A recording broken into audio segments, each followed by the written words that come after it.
पहले मंत्र पाठ। ओम सहना ववतु सहनौ भुनक्तु सह वीर्यं करवावहै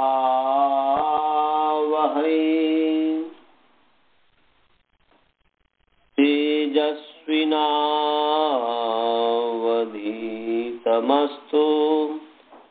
मा विद्विषावहै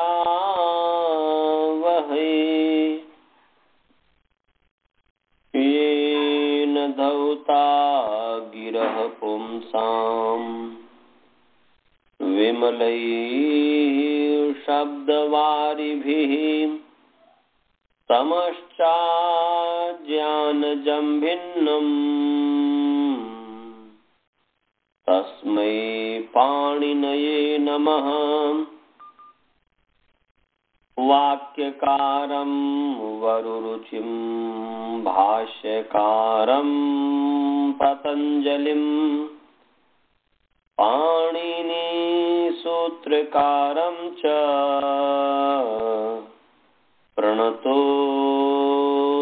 मुनित्रयम्। ओम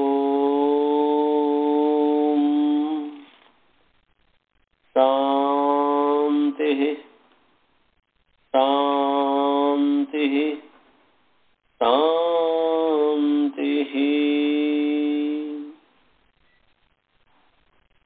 सभी को सादर नमस्ते। आइए आप सभी का जो है प्रथमावृत्ति पाठ में स्वागत है। भगवान की कृपा से हम मृत्युंत्यात् परः इस सूत्र पर विचार कर रहे थे। इसका अर्थ मैंने बताया था कि अचा मध्ये अन्त्यात् अचः परः मित् भवति, अर्थात अचा मध्ये यो अन्त्योच तस्मात् परः मित् भवति। अचो के मध्य में जो अंतिमत उससे परे मित होता है। इसका उदाहरण भिनत्ति छिनत्ति रुणद्धि मुंचति वंदे मातरम वंदे मातरम वंदे, इसका उदाहरण है कुंडानी वनानी यशांसी पयांसी। तो हमने वंदे तक की सिद्धि कर दी थी। कुंडानी वनानी यशांसी पयांसी, इस पर भी चर्चा हमने किया था। फिर उसका चर्चा करके फिर पयांसी पे एक विशेष जो सूत्र लगेगा यशांसी इत्यादि पर, वो हम आपको बताएंगे।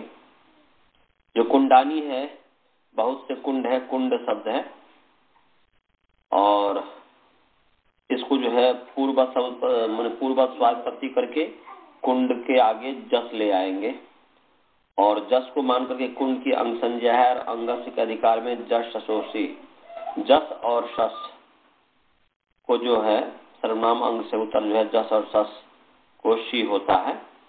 तो यहाँ पर सर्वनाम है, तो कुंड सर्वनाम अंग है। नपुंसक नपुंसकात है, नपुंसक अंग है, नपुंसकात की अनुवृत्ति आ रही है।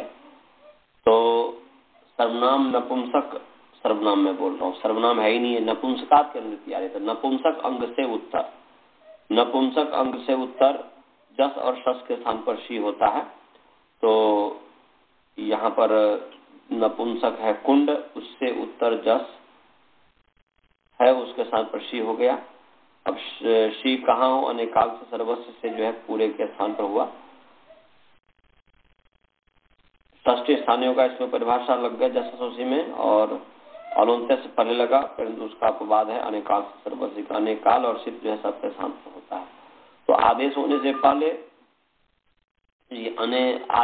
पहले शी की प्रत्यय संज्ञा नहीं है, इसलिए अनेकाल है, इसलिए अनेकाल तो जो है यहाँ पर जस के स्थान पर शी हो गया। अब शी जो है, शी की सर्वस्थान संज्ञा है, शी सर्वनाम स्थानम, और सर्वनाम स्थान संज्ञा होने से वही शी को मान करके जो कुंड की अंग संज्ञा है, अंगस्य के अधिकार में नपुंसक जलंत रजंत नपुंसक को जो है नुमागम होता है। तो ये अजंत नपुंसक अंग है कुंड, उसको नुमागम हुआ। नुम कहाँ हो? तो मृत्युंत्यात् परः कि अचों के मध्य में जो अंतिम अच, तो कुंड में दो अच है, ककार उत्तरवर्ती उकार, डकार उत्तरवर्ती अकार। तो ये अचों के मध्य में बहुत सारे दो अच हो गए। तो अचों के मध्य में अंतिम अच है डकार उत्तरवर्ती अकार, उससे परे नुम हो गया। तो कुंड नुम ई हुआ। अनुबंध लोप करेंगे तो कुंड न ई माने कुंडन ई हुआ। अब इसके पश्चात फिर जो है कुंडन ई हुआ। इस स्थिति में जो है सर्वनामस्थानिता समुद्धव समुद्धि बिन सर्वनामस्थान के परे थे नकारांत उदा को दीर्घ हो जाता है तो कुंडान ई कुंडानी बन गया। इसी तरीके से जो है वनानी बन जाएगा, कुंडानी वनानी। अब यशांसी और पयांशी, तो यशस शब्द है पूर्व स्वर प्रति करके जस ले आइए या शस ले आइए और उसके पास जो है जस को मान करके यशस की अंग संज्ञा से अंगस्य का अधिकार चला और अंगस्य के अधिकार में जसो शी से जो है शी हो गया अनेकाल सर्वस्व के कारण सबके स्थान पर हो गया जस के पूरे जस के स्थान पर। तो अनुबंधों पर के ई बचा तो यशस ई है। अब यशस ई इस स्थिति में यहाँ पर नपुंसक झलत है वही जो है अंग संज्ञा करके नपुंसक झलत से झलन तरजन को नुमागम प्राप्त होता है। तो मैं नुम कहो में चुनत्यात्रा अचों के मध्य में जो अंतिम उससे परे होता है। तो यशस में दो अच है यकारोत्तरवर्ती यकार शकारोत्तरवर्ती यकार। तो दो अच है यशस में तो अचों के मध्य में अंतिम अच हो गया शकारोत्तरवर्ती अकार। शकार के आगे जो अकार है वो शकारोत्तरवर्ती अकार। तो उससे परे नुम हो गया तो हो गया यश यश नुम स ऐसा यश नुम ये मने यश है शकार है तो यश नुम स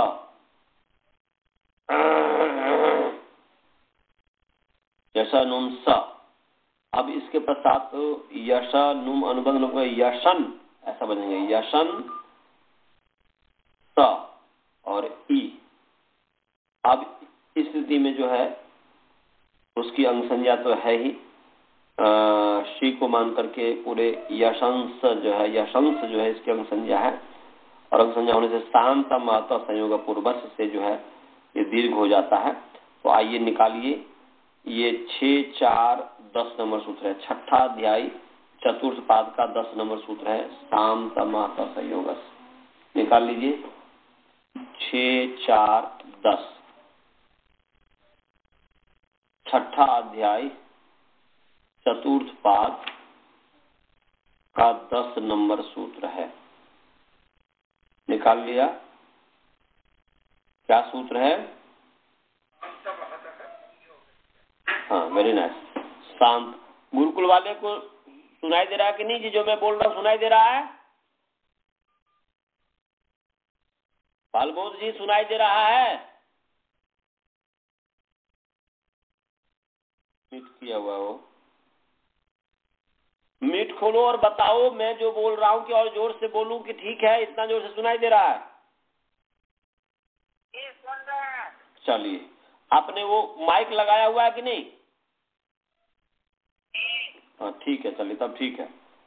तो शांत मत संयोगस्य तो यहाँ पर शांत शांत और महत दोनों अलग अलग है। शांत के आगे लुप्त षष्ठ्यंत निर्देश है। शांत के आगे ngस विभक्ति आ गया और उसका जो है सुपाम सुलुक पूर्व सवर्णा से डाड्या जाला से लुक हो गया। तो षष्ठ्यंत है लुप्त षष्ठ्यंत निर्देश है यहाँ पर शांत। और महतः ये भी जो है सकारांत पुंलिंग महत शब्द षष्ठी विभक्ति एक वचन है और संयोगस्य अकारांत पुंलिंग संयोग शब्द षष्ठी विभक्ति एक वचन है। तो सभी षष्ठी है, महत भी षष्ठी है, संयोगस भी षष्ठी है और शांत जो है ये भी लुप्त षष्ठ्यंत है। शांत का मतलब होता है कि शांत माने सह अंतः यस्य। सह माने सकार, सह माने सकार, ये सकार लेना है। तो सकार अंतः यस्य स शांतः तस्य शांतः शांत तस्य शांत लुप्त षष्ठ्यंत निर्देश हो गया। बहुब्री समास है माने सकार अंतः यस्य ऐसा। सकारः स माने सकारः, सकारः अन्तः यस्य स शान्तः तस्य शांत, वहां पर सुपांशु रूप से नस का लोप हो गया। बहुव्रीहि समास है। अनुवृत्ति है, इसके ऊपर सूत्र है 6, 4, 8 नंबर सूत्र है सर्वनाम स्थानिता संबुद्धौ। तो सर्वनाम स्थानिता संबुद्धौ की अनुवृत्ति आ रही है। और 6, 4, 7 नंबर सूत्र है छठा अध्याय चतुर्थ पाद का 7वां नंबर सूत्र है, इससे नोपधाया की अनुवृत्ति आ रही है। नोपधाया तो अंगस्य का तो अधिकार चल ही रहा है, पहला सूत्र है इसका 6, 4, 1। और दीर्घ ढ्र लोपे पूर्वस्य दीर्घो ण, ये जो है ढ्र लोपे पूर्वस्य दीर्घो ण, ये छठा अध्याय तीसरा पाद है। और तीसरा पाद का ये जो सूत्र है, कितने नंबर सूत्र है जी? ढ्र लोपे पूर्वस्य दीर्घो ण, ये 6, 3, 110 नंबर सूत्र है। छठा अध्याय तीसरा पाद का 110 नंबर सूत्र है। तो इससे दीर्घ की अनुवृत्ति आ रही है। मैंने 6, 3, 110 जो ढ्र लोपे पूर्वस्य दीर्घो ण है, तो उससे दीर्घ की अनुवृत्ति आ रही है। तो अर्थ क्या हो गया जी? सर्वनाम स्थाने असंबुद्ध हो, माने समुद्धि भिन्ने सर्वनाम स्थाने परतः। संबुद्धि भिन्ने सर्वनाम स्थाने परतः या असंबुद्धौ सर्वनाम स्थाने परतः। यहाँ पर परिभाष प्रतिषेध संबुद्धि भिन्ने सर्वनाम स्थाने परतः। एक वचनम संबुद्धि, एक वचन की जो है संबोधन में जो प्रथमा है उसके संबुद्धि संज्ञा होती है। तो संबोधन संबुद्धि भिन्न जो सर्वनाम स्थान हो,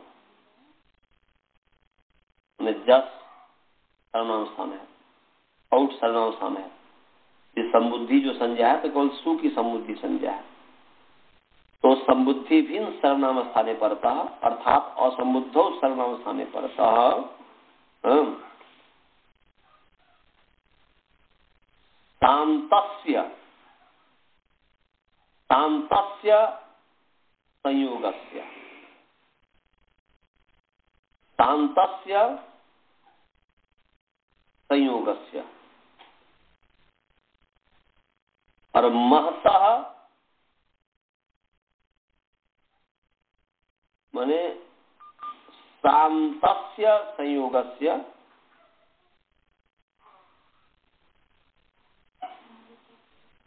और महतः नकारस्य, क्योंकि जो है महतः यहाँ पर नोपधाया जो है ना,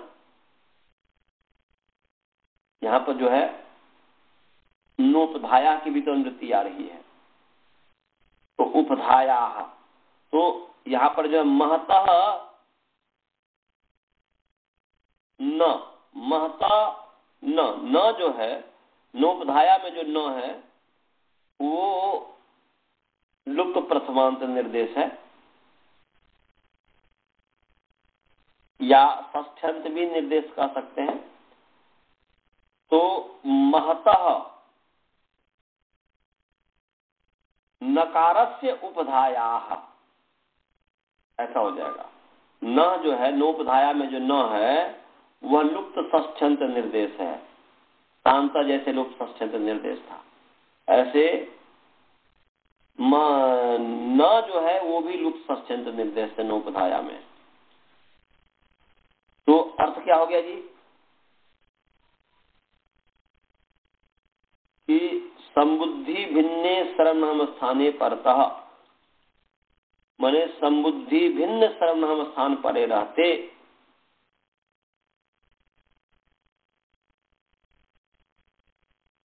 शांतस्य संयोगस्य, शांतस्य संयोगस्य अंग भी है, तो ध्यान में रखेंगे। क्योंकि यहाँ पर हमने जो है क्या किया था, यशंस हो गया था, यशंस, यशंस, और जस है, जस का शी है, शी का ई है। तो ई जो है जस के स्थान पर शी हुआ, तो सर्वस्थान समुद्धि भिन्न सर्वनाम परे है ही, तो समुद्धि भिन्न सर्वनाम परे रहते शांतस्य संयोगस्य अंगस्य, शांत, शांत जो है माने सकारांत संयोग, सकारांत संयोग,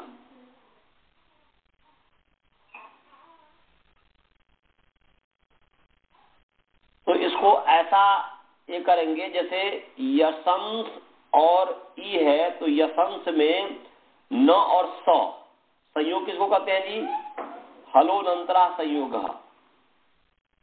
तो अच भी ही अव्यभिता हलः, माने अज भी ही अव्यभिता हलः संयोग संज्ञा स्युः, तो अचों से रहित जो हल है उसका नाम संयोग है। तो यशंस में जो है न और स इन दोनों के बीच में अच नहीं है, इसलिए न स की संयोग संज्ञा है, न स संयोग की संयोग संज्ञा है। तो शांत संयोग है न स, और वह न स किसका अवयव है, तो अंग का अवयव है, इस चीज को ध्यान में रखना। इसलिए अंगस का जो यदि करेंगे तो शांत संयोग हो गया, शांत संयोग हो गया न स, न स हो गया, और न स अवयव है किसका, अंग का, तो अर्थ है कि अंग के अवयव शांत संयोग, ऐसा अंगस में अवयव शक्ति लाइएगा, तो अर्थ हो जाएगा कि अंगावयवस्य या अंगस्य अवयवस्य, अंग के अवयव अंगस्य अवयवस्य शांतस्य संयोगस्य, यह हो गया शांतस्य संयोगस्य नकारस्य उपधायाः, शांत संयोग के माने अंग के अवयव शांत संयोग के नकार के उपधा को दीर्घ होता है।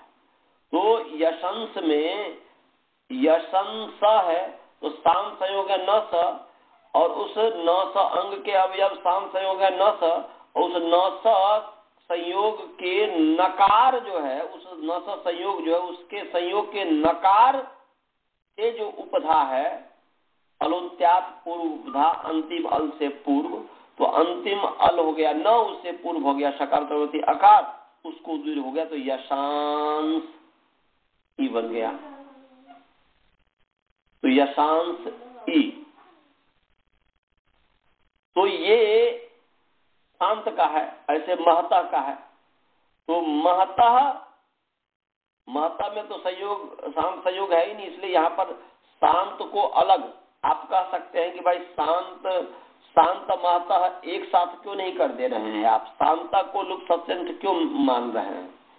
तो शांत को यदि अलग नहीं करेंगे तो महत में तो शांत संयोग है नहीं, महत तो तकारांत है, शांत संयोग है ही नहीं, तो उसके साथ संबंध हो ही नहीं सकता, इसीलिए शांत लुप्त सत्य निर्देश मानिए और महता षष्ठी व्यक्ति तो है ही, इसीलिए दोनों को अलग अलग ऐसा किया। तो इसलिए अंगस्य अवयवस्य शांतस्य संयोगस्य नकारस्य उपधाया, और महतः च नकारस्य उपधाया दीर्घो भवति, संबुद्धि भिन्न सर्वनाम पड़ता, माने संबुद्धि भिन्न सर्वनाम पर रहते अंग के अवयव शांत संयोग के नकार के उपधा के स्थान में दीर्घ होता है, और महतः, और जो महत जो शब्द है उस महत शब्द के जो नकार होगा,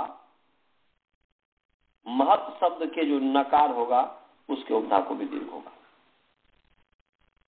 इससे महान इत्यादि बनता है, महान महान तो महानतः ये बनता है। तो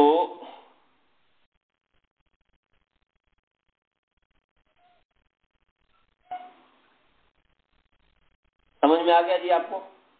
इसका समझ में आ गया कि समुद्धि भिन्ने सर्वनाम स्थाने परतः अंगस्य अवयवस्य शांतस्य संयोगस्य महतश्च नकारस्य उपधायाः स्थाने दीर्घो भवति। समुद्धि भिन्न सर्वनाम स्थान के परे रहते अंग के अवयव शांत संयोग के नकार के उपधा के स्थान में और महत के नकार के उपधा के स्थान में दीर्घ होता है। समझ गया जी? और सभी को समझ में आ गया? हाँ सर, अब समझ में आ गया। एक प्रश्न है मगर। हाँ बोलिए। ऐसा सूत्र है मगर ये नकार तो अंत में नहीं है। नहीं है ना अंत में, कैसे? क्योंकि जिसको ध्यान में रख करके कहा कि न के उपधा को, ऐसा कहा ना जी, वो तो नकार के उपधा को कहा ना, तो उसमें तो उसको बुद्धि में स्थित है ना कि नकार को ही अंत मानेंगे ना जी। हाँ ठीक है। और कोई शंका किसी को? गुरुकुल वाले को समझ में आया जी? और समझ में आया कि समुद्धि भिन्न सर्वनाम के परे रहते अंग के अवयव, तो देखो यशंस अंग है, उसके अवयव है संयोगांत। संयोगांत माने शांत संयोग है, सॉरी संयोगांत मतलब शांत संयोग है, और शांत संयोग है न स, उस शांत संयोग के नकार के उपधा हो गया स का अ, उसको दीर्घ हो गया है। दीर्घ क्या है? तो दीर्घ का मतलब है कालोज रस दीर्घ होता है। गुरुकुल वाले को समझ में आया कि नहीं जी? हाँ, तो उसको दीर्घ हो गया, तो यशांश क्या है?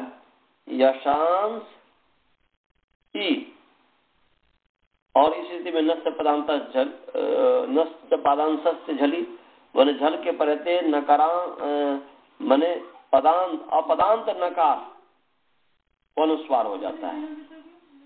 नष्ट पदांत झली की झल के परते झली पड़ता अपदांत से नस्य, अपदांत जो नकार है उसको अनुस्वार होता है। नकार और मकार जो है उसको अनुस्वार हो जाता है।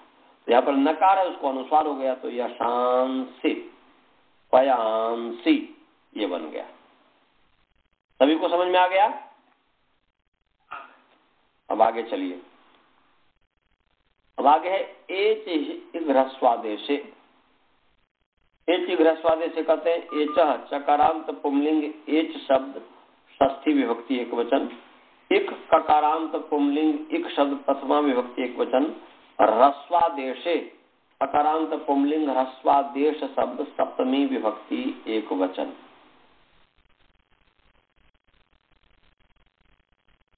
समास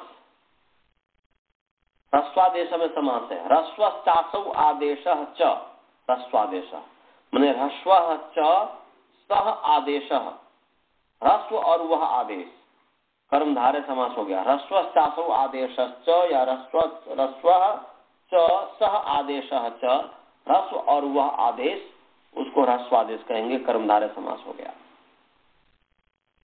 तो क्या होगा जी? ह्रस्वादेशे कर्तव्ये, ह्रस्वादेशे विषये, ह्रस्वादेश कर्तव्य में, ह्रस्वादेश विषय में, तो ह्रस्वादेश करने में, जब ह्रस्व का आदेश ह्रस्वादेश करना हो तो ह्रस्वादेशे कर्तव्ये, ह्रस्वादेशे कर्तव्ये एत स्थाने इक ह्रस्व भवति। इक माने ये जो है परिभाषा सूत्र में नियम सूत्र हो गया एक तरह से। माने ह्रस्व आदेश जो होगा एच के स्थान में जो ह्रस्व होगा वह एक ही ह्रस्व होगा। उसमें एच में ए ओ आई ओ है, तो ए हो गया अ ई, और माने ए आई हो गया अ ई, और ओ हो गया अ उ। तो अब यहाँ पर अ ई में एक अ भी ह्रस्व है, ई भी ह्रस्व है, और ओ औ में अ भी ह्रस्व है, उ भी ह्रस्व है। तो अब एच के स्थान में जो ह्रस्व होगा एच के स्थान में जो ह्रस्व होगा वह ई और ऊ तो होगा, परंतु अ नहीं होगा। समझ में आया जी?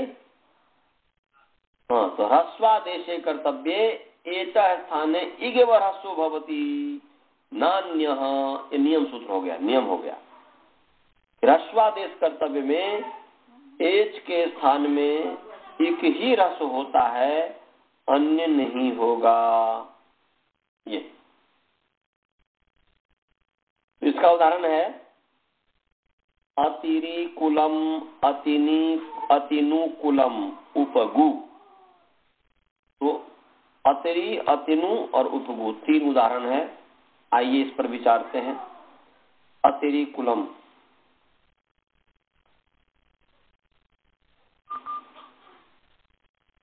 अतिरिकुलम, री कहते हैं धन को, रई है तो धन को, अति माने अतिक्रांत, तो अतिरी का अर्थ हुआ अतिक्रांतम रायम यत कुलम, जो कुल धन को अतिक्रांत कर गया है, जिस कुल ने धन का उल्लंघन किया है, उसको कहेंगे अतिरी कुलम।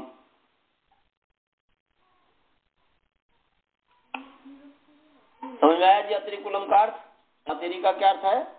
अतिक्रांतम रायम यत कुलम, जो कुल धन से आगे बढ़ गया, धन को छोड़ दिया, धन को अतिक्रांत कर गया, उसका नाम कहेंगे अतिरी। उसको क्या कहेंगे जी? अतिक्रांत का मतलब है कि जैसे मान लीजिए 2 व्यक्ति दौड़ रहा है और उस 2 व्यक्ति दौड़ रहा है आपस में, उसमें से एक है यजदत्त, दूसरा है देवदत्त। यजदत्त देवदत्त दोनों दौड़ रहा है, परंतु दौड़ते दौड़ते देवदत्त यजदत्त से आगे बढ़ गया, तो देवदत्त यजदत्त को अतिक्रांत कर गया, उसको लांघ गया। ऐसे ही यहाँ पर जो है अतिकुलम जो है कि अतिक्रांतम रायम यत कुलम। भाई बहुत सारे कुल है, परंतु उसमें से ऐसा कुल जो धन को लांघ गया है, धन से आगे बढ़ गया है। हाँ?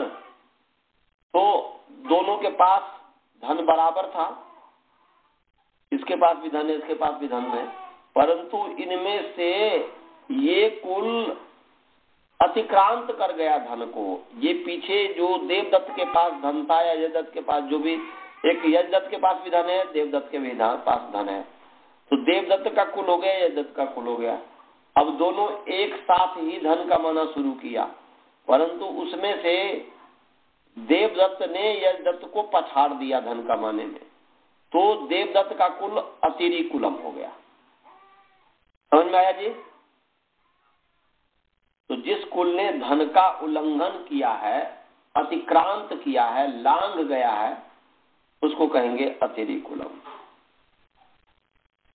इसका दूसरा भी अर्थ हो सकता है, जैसे मेरे मन में आता है, इस पर आप लोग भी विचारिएगा, आप लोग भी विद्वान हैं, आप पढ़ रहे हैं, और आप लोग भी इस पर विचार के बताइएगा कि भाई अतिरिकुलम का कोई दूसरा भी अर्थ हो सकता है क्या। मेरे मस्तिष्क में जैसे आ रहा है एक धन, भाई धन को जो अतिक्रांत कर गया है, तो धन को अतिक्रांत कर गया व्यक्ति जो है धन के पीछे बढ़ता है, धन के लिए सब कुछ ये करता है, धन के पीछे रहता है, परंतु उसके अंदर ऐसा वैराग्य आया कि वो धन को भी अतिक्रांत कर गया, धन उसके सामने कुछ भी नहीं है, धन से आगे बढ़ गया, धन का उसमें कोई महत्व नहीं है, उससे आगे धन को अतिक्रांत कर गया, धन को पार कर गया, वो धन से आगे बढ़कर। ऐसा भी हो सकता है, ऐसा मेरे मस्तिष्क में आ रहा है। तो आप लोग चाहे कॉन्फ्रेंस कॉल पे जैसे अनंत जी होंगे या और भी जो भी होंगे, और आप लोग तीनों व्यक्ति मिलकर के, और वसुधा जी इत्यादि को भी बोलिएगा, इस पर यदि कहीं ऐसा मिले जो कि किस अर्थ को ये दे रहा है, तो उस अर्थ पर फिर चर्चा करके बताइएगा कि भाई इसका क्या अर्थ हुआ। समझ गए? तो आइए, अतिरी कुलम, अतिरी तो अतिक्रांतम रायम यत कुलम, तो यहाँ पर रई है और अति है। रई है और अति है। तो रई धन को अतिक्रमण किया, तो धन को अतिक्रमण किया है तो यहाँ पर कर्म है धन, इसलिए रई के आगे पूर्वक अम ले आएंगे, अम औत्सक है तो अम ले आएंगे, और अति के आगे सु अतिक्रांत किया है कुल, तो इसलिए प्रथमा व्यक्ति है, तो रई अम अति सु। इस स्थिति में एक वार्तिक है, अत्यादय क्रांताद्यर्थे द्वितीयया। 28 नंबर सूत्र है, दूसरा अध्याय दूसरा पाद का, 28 में बोल रहा हूँ, गलत बोल रहा हूँ, दूसरा अध्याय दूसरा पाद का 18 नंबर सूत्र है, 2218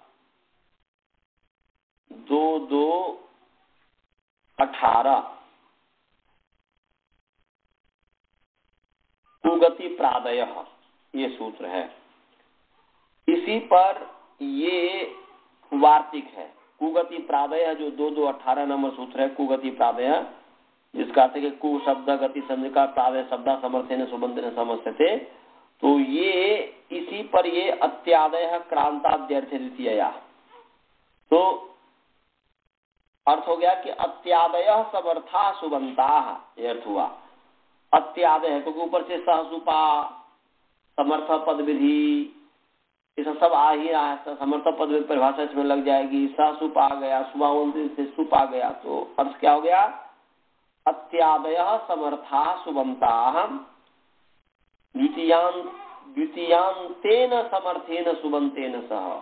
द्वितीयांत द्वितीय विभक्ति, इसलिए प्रत्यय ग्रहण अंत ग्रहण हमने कर दिया, तो द्वितीयांतेन समर्थेन सुबंतेन सह समस्यन्ते क्रांताद्यर्थे। क्रांताद्यर्थ में, क्रांत आदि अर्थ में, क्रांताद्यर्थ माने क्रांतादि अर्थ में, तो क्रांताद्यर्थ में क्रांत इत्यादि अर्थ में, अतिक्रमण इत्यादि अर्थ में जो है अत्यादि समर्थ सुबंत द्वितीयांत समर्थ सुबंत के साथ समास को प्राप्त होता है। समझ गया जी? अत्यादय समर्था सुबंता द्वितीयांतेन समर्थेन सुबंतेन स, या द्वितीयांत ही समर्थ ही सुबंत, बहुत सारे द्वितीयांत होगा तो द्वितीयांत ही भी कर सकते हैं। तो अत्यादय समर्था सुबंता द्वितीयांत ही समर्थ ही सुबंत स समस्यन्ते क्रांताद्यर्थे, या सप्तमी पहले लाएंगे तो क्रांताद्यर्थे द्वितीयांतम समर्थम सुबंतम या द्वितीयांत ही समर्थ ही सुबंत सह अत्यादय समर्था सुबंता समस्यन्ते तत्पुरुषश्च समासो भवति, और वह तत्पुरुष समास होता है। समझ गए जी? अर्थ इस वार्तिक का अर्थ समझ में आ गया?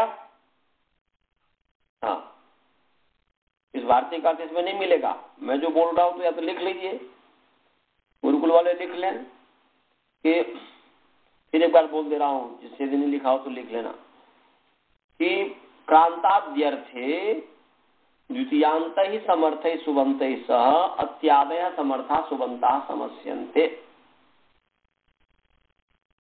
तो रई अम अति सु, इसकी समास संज्ञा हो गई, और समास होने से कृत समास शास्त्र कृदंत समास की प्रातिपदिक संज्ञा होती है, और प्रातिपदिक संज्ञा होने से सुपो धातु प्रातिपदिकयोः, धातु और प्रातिपदिक के अवयव सुप का लुक हो जाता है, तो लुक हो गया तो रई अति हुआ। अब जो है इसमें प्रथमा निर्दिष्टम समास उपसर्जनम, यह अर्थ बताया हूं कि समास से विधायक के सूत्रे यद प्रथमा निर्दिष्टम तत् उपसर्जनम भवति। तो समास विधायक सूत्र में, तो समास विधायक सूत्र है अत्यादय क्रांताद्यर्थे द्वितीयया, इसमें प्रथमा निर्दिष्ट पद है अत्यादय, इसकी उपसर्जन संज्ञा, उपसर्जन सजन से उपसर्जनम पूर्वम, उपसर्जन जो है पूर्व में होता है, इसलिए अति पहले आ गया, तो अति रई ये हो गया। अब अति रई, इस स्थिति में ह्रस्व नपुंसके प्रातिपदिकस्य, इसलिए नपुंसक लिंग में वर्तमान प्रातिपदिक को ह्रस्व होता है। तो 1-2-47 नंबर सूत्र निकाल लीजिए, प्रथम अध्याय दूसरे पाद का 47 नंबर सूत्र है। प्रथम अध्याय दूसरे पाद का 47 नंबर सूत्र है। 47 निकालना है।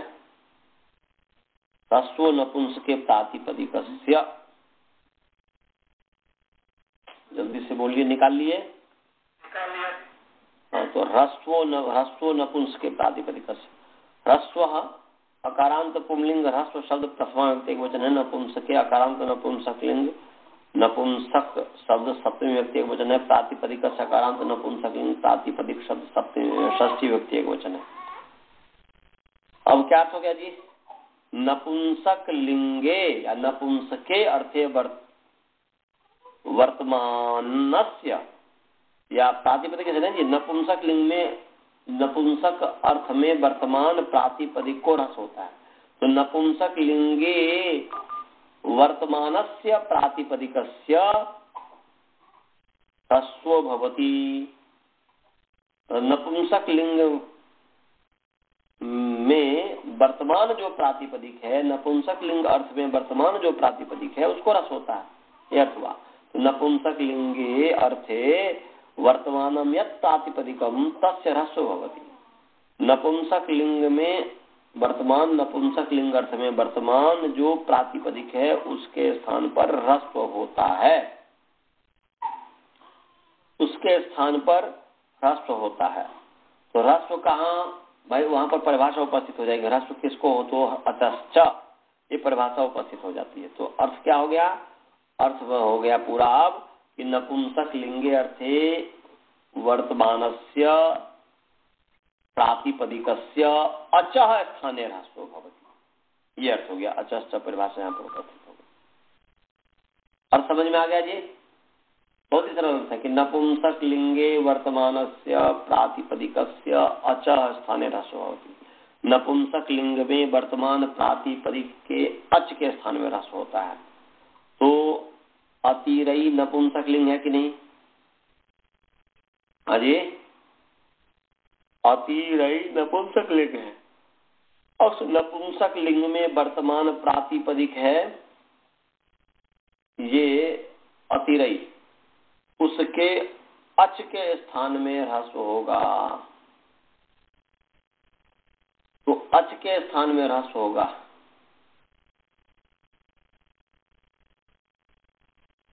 तो अब अच के स्थान में जो ह्रस्व हुआ, तो अच तो ऐसे यहाँ पर अ भी है, ती भी है, ऐ भी है। तो अब इसमें से किसके स्थान पर ह्रस्व हो? तो आप कहेंगे कि भाई अ और ती तो ह्रस्व है ही। अ और ती का जो ई है वह ह्रस्व तो है ही। तो उसको आप ह्रस्व क्यों करेंगे? ऐ को ह्रस्व होगा, आप ऐसा कहेंगे। तो हम कहेंगे पर्जन्यवत नायन, वह ह्रस्व को भी ह्रस्व हो जाएगा, इसमें कौन सी बड़ी बात है। तो इसीलिए यहाँ पर इसका सही अर्थ जो होना चाहिए, इसको ध्यान में रख करके कि नपुंसक लिंगे अर्थे वर्तमानस्य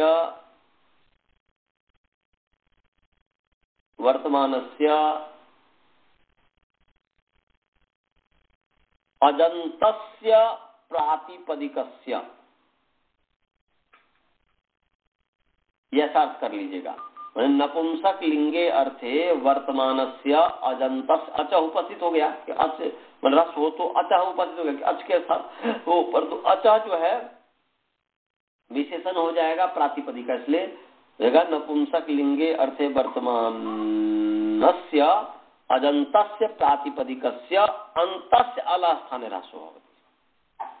ऐसा अर्थ होना चाहिए कि नपुंसक लिंगे अर्थे वर्तमानस्य अजंतस्य प्रातिपदिकस्य, अजंत प्रातिपदिक अचश्च उपस्थित हो गया कि अच के स्थान में होगा भाई। तो उसको अचश्च उपस्थित से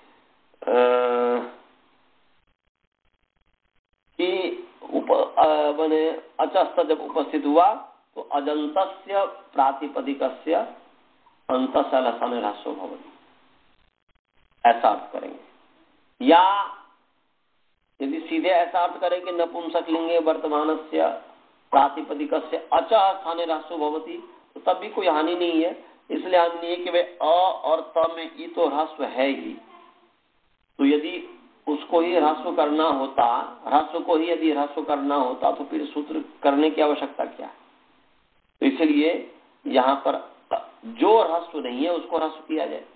भाई जिसके पास यही तो है, हम लोगों में क्या खराबी है, हम लोग में क्या खराबी है, जिसको दूध मिलना चाहिए उसको दूध नहीं दिया जा रहा, जिसको भोजन मिलना चाहिए उसको भोजन नहीं दिया जा रहा, पेट जिसको भरा हुआ है उसी को ही पेट और भरा जा रहा है, जिसको आवश्यकता है उसको आवश्यकता के अनुरूप दिया नहीं जा रहा।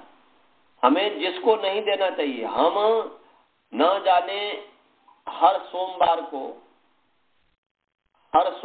को या हर दिन, कम से कम से सोमवार को तो होता ही है, शिवलिंग पर जब अभिषेक किया जाता है, तो पूरे दुनिया में यदि जहां जहां हिंदू है वहां पर न जाने कितने टन जो है दूध बर्बाद होता होगा, कितने टन दूध बर्बाद होता होगा।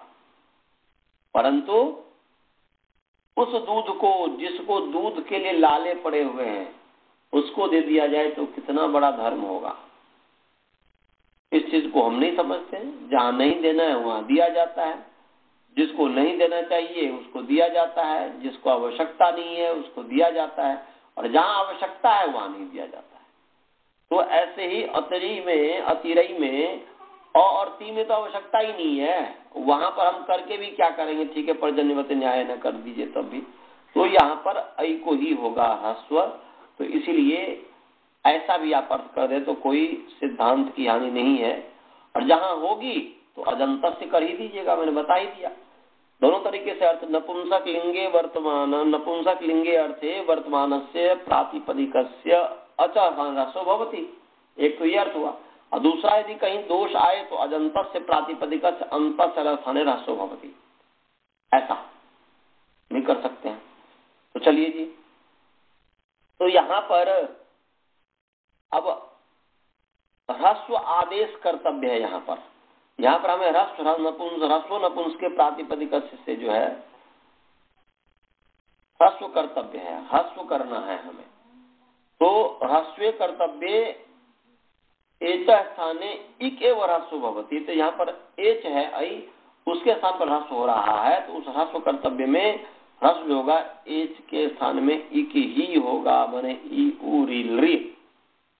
तो रील री के तो कोई बात ही नहीं है, तो ई उ है तो ई हो। तो यहाँ पर ऐ के स्थान पर इक ह्रस्व होगा, तो इक में ई उ है, इसमें से कौन सा हो, तो स्थानांतरतम प्रसंगे सती सदृशतम आदेश स्यात्। तो ए ऐ के स्थान पर कंठ और तालव्य है, और ई जो है तालव्य है, माने ए ऐ के स्थान पर कंठ अ है तथा तालव्य ई है। तो इसमें से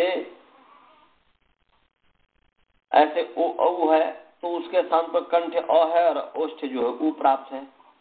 तब जो है एच ह्रस्वादेश से कहते हैं कि एच के स्थान पर इक ही होगा। यहाँ पर क्योंकि ह्रस्व करने के लिए तो एक के स्थान पर तो भाई एदे तो कंठ तालव्य ओदे तो कंठस्थ हो, तो देखो उसमें भी कंठ है, उसमें भी कंठ है, इसमें भी तालु है, इसमें भी तालु, तो ह्रस्व में अ भी हो सकता है, ई ही क्यों। तो वहां पर ये परिभाषा लगा दिया, ये परिभाषा सूत्र आ गया, नियम रूप से निर्णय कर दिया सूत्र से, परिभाषा सूत्र से नियम रूप से, नियम भी सूत्र हो गया है समझ लीजिए। तो नियम रूप से निर्णय कर दिया कि एच के स्थान में ह्रस्व आदेश कर्तव्य में इक ही होगा, अ नहीं होगा। तो यहाँ पर ऐ को ई हो गया, तो हो गया अतिरी, और सु आ गया पूर्वक, और सु स्वमूर नपुंसकात्, सु और अम को जो है सु और अम को नपुंसक अंग से सु को अम आदेश होता है, स्वमोह सु और अम को अम आदेश होता है। तो यहाँ पर जो है सु को अम हो गया, सु को नपुंसक अंग से स्वमोह नपुंसकात्। ये अर्थ बता दिया हूं कि नहीं इसका जी, स्वमोह नपुंसकात् का अर्थ बताया हूं कि नहीं द्रोण जी?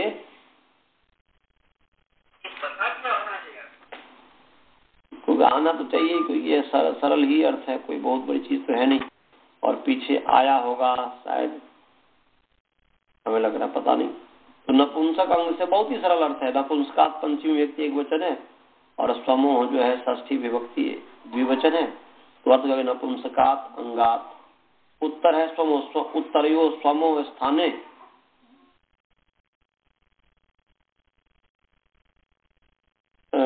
स्वमो स्थाने लुक भवती।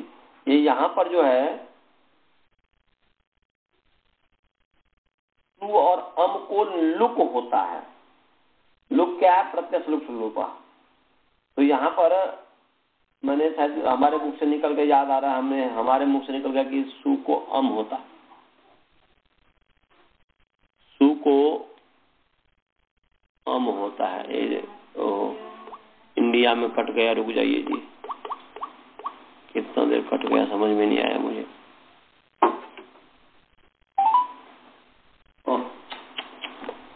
पता ही नहीं चला।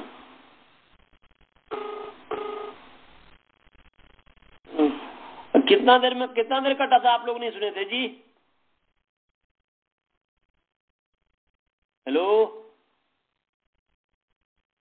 बालबोध जी, मेरी आवाज जा रही है? तो कितनी देर अभी कटा था क्या?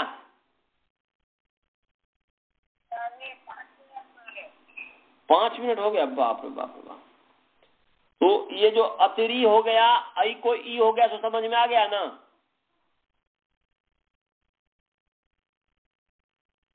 अतिरई था, उसको एची घ्रस्वाद से मैंने यहाँ पर ह्रस्व नपुंसक प्रातिपदिक से नपुंसक लिंग में वर्तमान प्रातिपदिक को ह्रस्व होता है।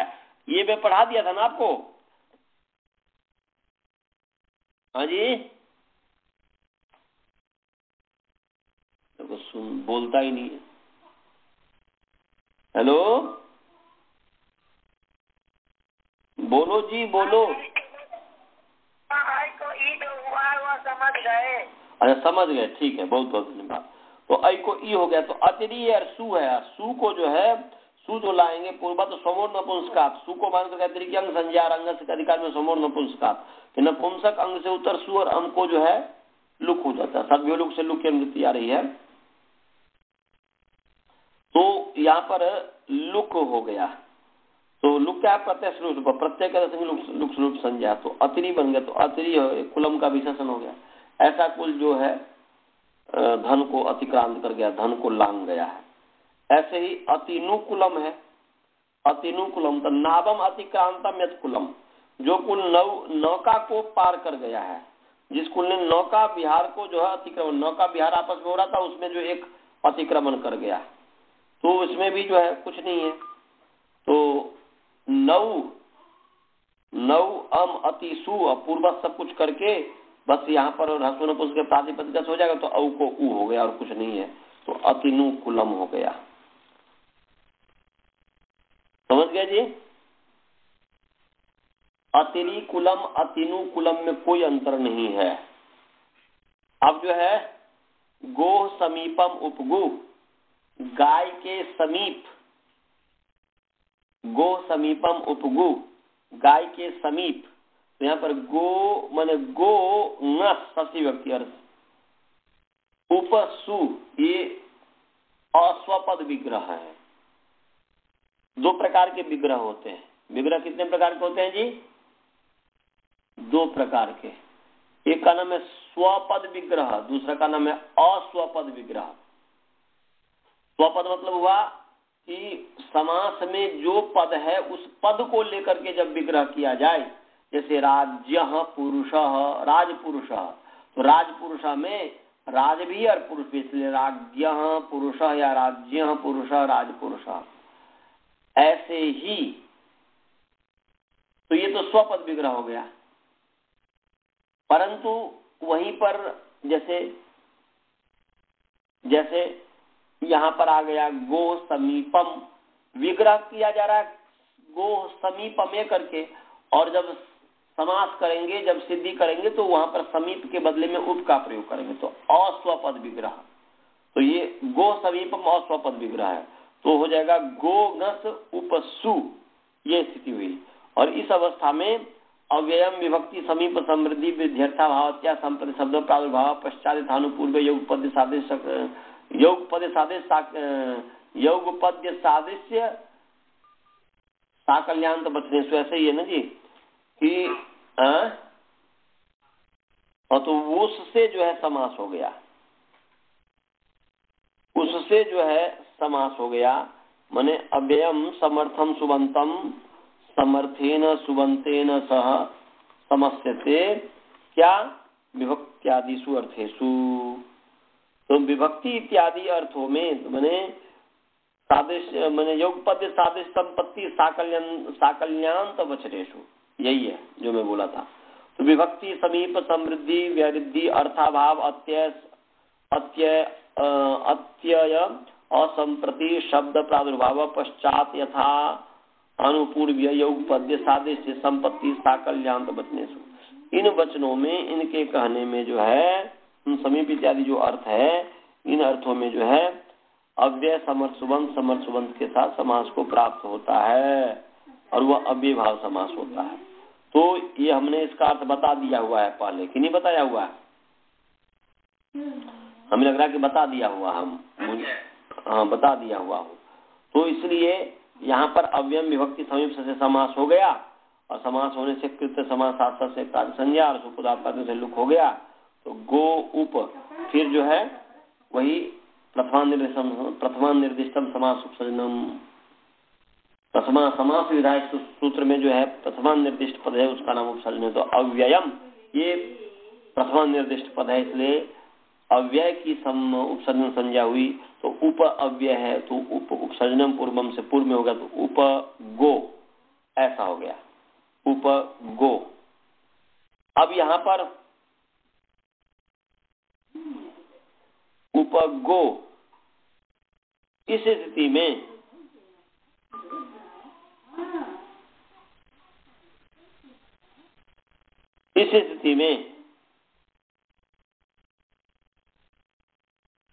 यहाँ पर रस हुआ है।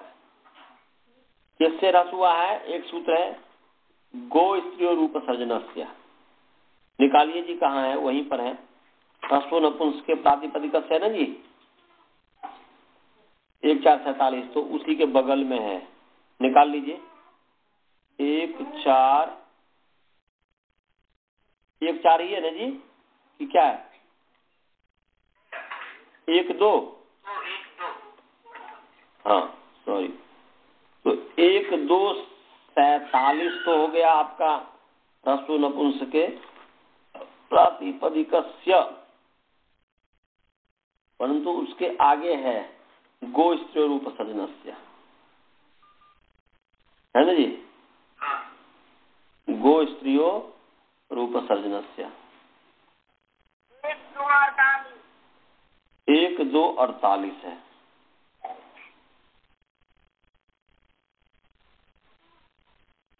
अच्छा जी,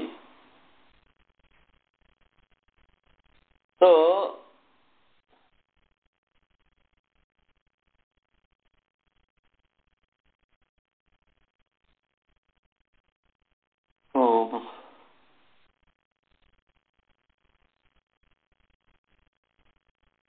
उपगो में जो है इसी से होना चाहिए, क्योंकि नपुंसक लिंग में वो तो हालांकि नपुंसक लिंग में वर्तमान जो प्रातिपदिक है उसको रस होता है। तो उपगु जो है गो समीपम, गाय के समीप, गाय के समीप, ये जो अव्ययम विभक्ति से समास हुआ है और समास होने से आगे जो सु आएगा तो नपुंसक लिंग में ही होता है। नपुंसकम जो है वो जो है नपुंसक होता है। तो नपुंसक है, उपगु नपुंसक है, उपगो नपुंसक है। तो नपुंसक लिंग में वर्तमान प्रातिपदिक है उपगो, तो उसके स्थान पर ह्रस्व होगा, अच के स्थान पर ह्रस्व होगा, तो एच के स्थान पर इक होगा। तो ह्रस्व नपुंसक के प्रातिपदिक भी उपगो में लग सकता है। और गो स्त्रियो रूप सर्जनस्य पर चलिए विचार करते हैं, इसका देखते हैं। गो स्त्री रूप सजनस्य। तो गो स्त्रियों, देखते हैं ये लगता है कि नहीं लगता है। लगेगा तो ठीक है, नहीं तो कोई बात नहीं, परंतु विचार तो कर लें। तो मेरे मस्तिष्क में आ रहा है कि उसमें गो शब्द आया हुआ है इसलिए। तो गो स्त्री रूप सजनस्य, गो स्त्रियों हो, इकारांत स्त्रीलिंग गो स्त्री शब्द षष्ठी व्यक्ति द्विवचन है। उपसर्जनस्य अकारांत नपुंसकलिंग उपसर्जन शब्द षष्ठी व्यक्ति एक वचन है। समास है गौश्च स्त्री च इति गो स्त्रियौ तयो गो स्त्रियो इतरेतर योग द्वंद्व हो गया। माने गौश्च स्त्री च इति गो स्त्रियौ तयो गो स्त्रियो, ये इतरेतर योग द्वंद्व हो गया। और ह्रस्व नपुंसक के प्रातिपदिक से जो है प्रातिपदिकस्य ह्रस्व प्रातिपदिक आ ही रहा है। तो उपसर्जन से जो है विशेष्य है,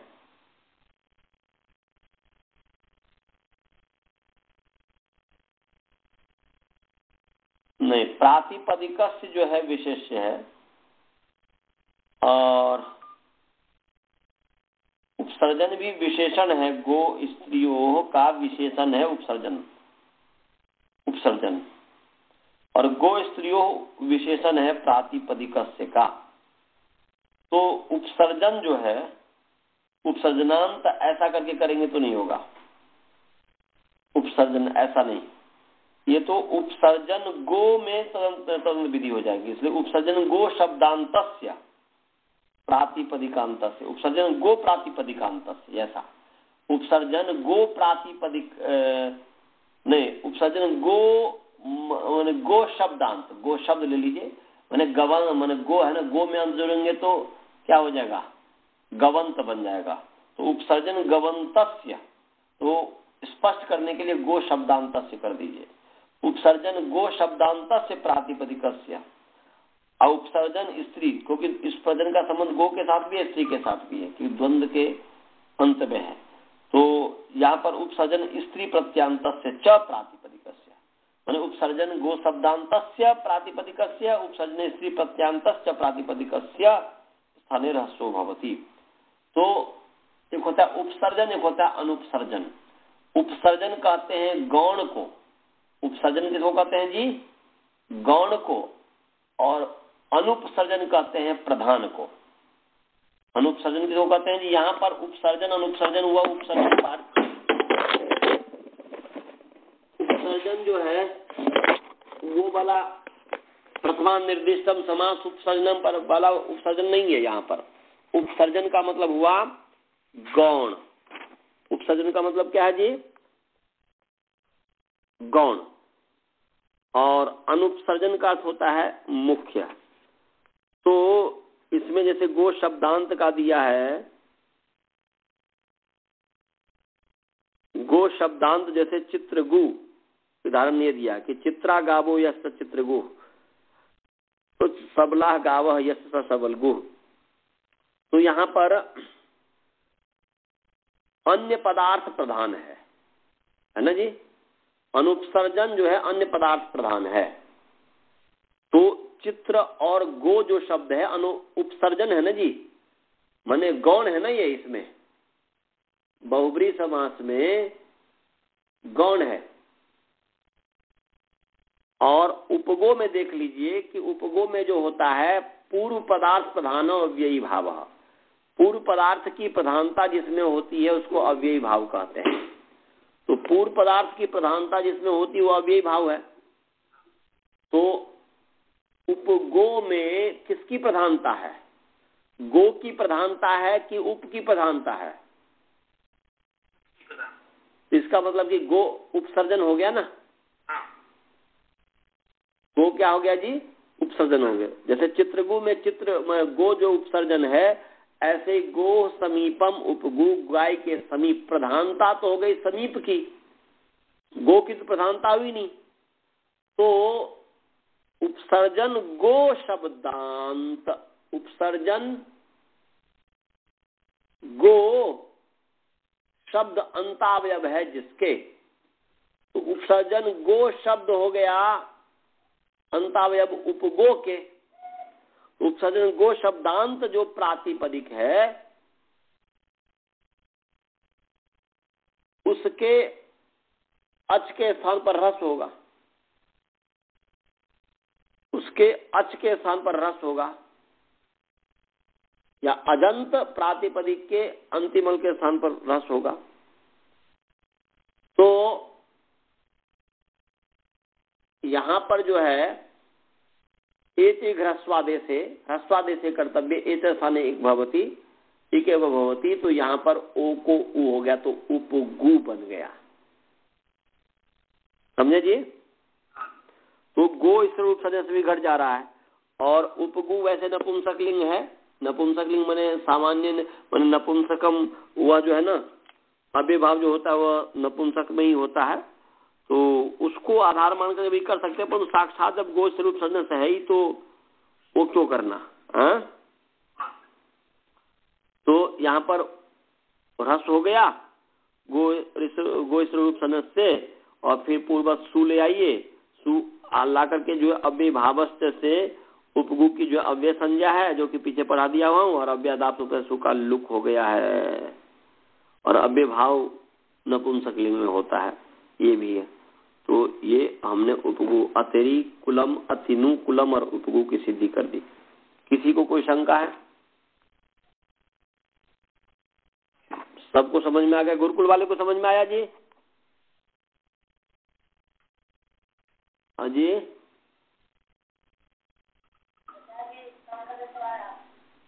क्या बोलो, क्या बोल रहे हो?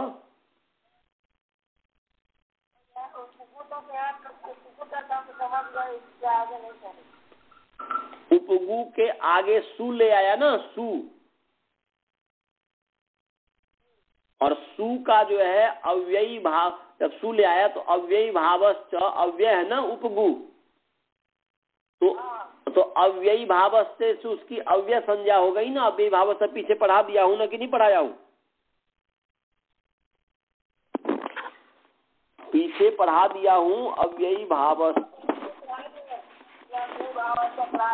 हाँ, तो अव्ययी भाव से पढ़ा, तो अव्ययी भाव से कहता है कि अव्यय संज्ञा होता है उसका, अव्यय भाव समास की अव्यय संज्ञा होती है, और अव्यय संज्ञा होने से अव्ययादाप सुपः, ये भी पढ़ा दिया अव्ययादाप सुपः पहले। अव्यय से उत्तर आप और सुप का लुक होता है। अव्ययात आप सुपः लुक भवती, आप सुपः स्थान लुक भवती। यहाँ पर सुप है, सु तो उसका लुक हो गया। लुक क्या है? प्रत्यक्ष लुप, तो सु का लुप हो गया, तो उपगु का उपगु ही रहा, सु का लोप हो गया है, लुक हो गया है। समझ गए? हाँ, तो इस पर आप विचार करना। और तो दूसरी बात द्रोण जी की शायद पता नहीं कल जो है परसों मुझे सुबह में 5 बजे से ही मुझे हवन करना है, 5 बजे सुबह से ही, तो मुझे 3 बजे उठना पड़ेगा, क्योंकि जो है मृत्युंजय मंत्र का ये करना है। तो शायद पता नहीं कल मैं पढ़ा पाऊं या नहीं पढ़ा पाऊं। यदि मैं दिन में यदि सो जाता हूं, यदि दिन में मुझे समय मिलता है आराम करने का, तो तब फिर मैं रात में पढ़ा पाऊंगा, नहीं तो नहीं पढ़ा पाऊंगा कल का। ये समझ गए? क्योंकि जो है कि मैं सुबह निकल जाऊंगा, 9:30 बजे यहाँ से निकलूंगा हवन के लिए, हवन कराने के लिए जाना है, कल भी जाना है, परसों भी जाना है। तो हम हवन करा के आएंगे, फिर कहीं दूसरी जगह हवन कराने के लिए जाना है, तो समझिए 4 बजे तक मैं उसी में व्यस्त रहूंगा, 4-5 बजे तक कल। तो फिर मैं सो पाऊंगा कि नहीं सो पाऊंगा मुझे नहीं समझ में आ रहा है। तो यदि मैं आराम कर लिया तो रात में पढ़ा दूंगा, नहीं तो मैं जल्दी सो जाऊंगा, सुबह मुझे 3 बजे उठना होगा। तो हाँ, तो इस चीज को ध्यान में रखिएगा। और यदि मैं नहीं पढ़ा पाया तो आप लोग तैयारी कीजिएगा, आपस में जैसे विचार करते हैं। तो कल पढ़ा पाए तो ठीक है, नहीं तो फिर तो अगले फिर सोमवार से ही पढ़ेंगे ना, क्योंकि जो है शुक्र मंडे टू फ्राइडे है। तो क्योंकि मैं फिर जो है, हाँ मैं तो आऊंगा, क्योंकि फिर मैं जो जाऊंगा मुझे डेनवर होता है कि क्या है, डेनवर, वहां जाना है मुझे परसों शाम में। उसके पश्चात फिर जो है मैं 19 को आ जाऊंगा रात्रि में विवाह करा के, 20-21 में यही हूँ, 22 को फिर मैं जा रहा हूँ। तो 22 से लेकर के 3 अगस्त तक वहीं, परंतु वहां से पढ़ाऊंगा। मैं कंप्यूटर साथ में ले जाऊंगा, कंप्यूटर साथ में ले जाऊंगा और देखता हूँ यदि वहां पर का यदि उन्होंने जो है लैंडलाइन दे दिया तो पढ़ाने का कोशिश करूंगा। वहां से कंप्यूटर साथ में ले जाऊंगा, यदि कोई दूसरा और फोन लग जाएगा तो मैं ये कर लूंगा। देखता हूँ कैसे क्या है। वैसे 22 अगस्त को मुझे जाना है, 22 अगस्त से 3 अगस्त तक मैं ह्यूस्टन में रहूंगा। 22 जुलाई से 3 अगस्त। हाँ, 22 जुलाई से 3 अगस्त तक मैं ह्यूस्टन में रहूंगा। तो मैं कोशिश यही करूंगा कि वहां से भी पढ़ाऊं। तो शायद वो जाऊंगा तो 1-2 दिन जो है शायद रुक भी जाए, क्योंकि वो व्यवस्थित होने में, परंतु कोशिश करूंगा पढ़ाने का। हाँ, चलिए मंत्र पाठ करें। ओम पूर्णमदः पूर्णमिदं पूर्णात् पूर्णमुदच्यते पूर्णस्य पूर्णमादाय पूर्णमेवावशिष्यते। ओम शांति शांति शांति। चलिए सभी को सादर नमस्ते। नमस्ते।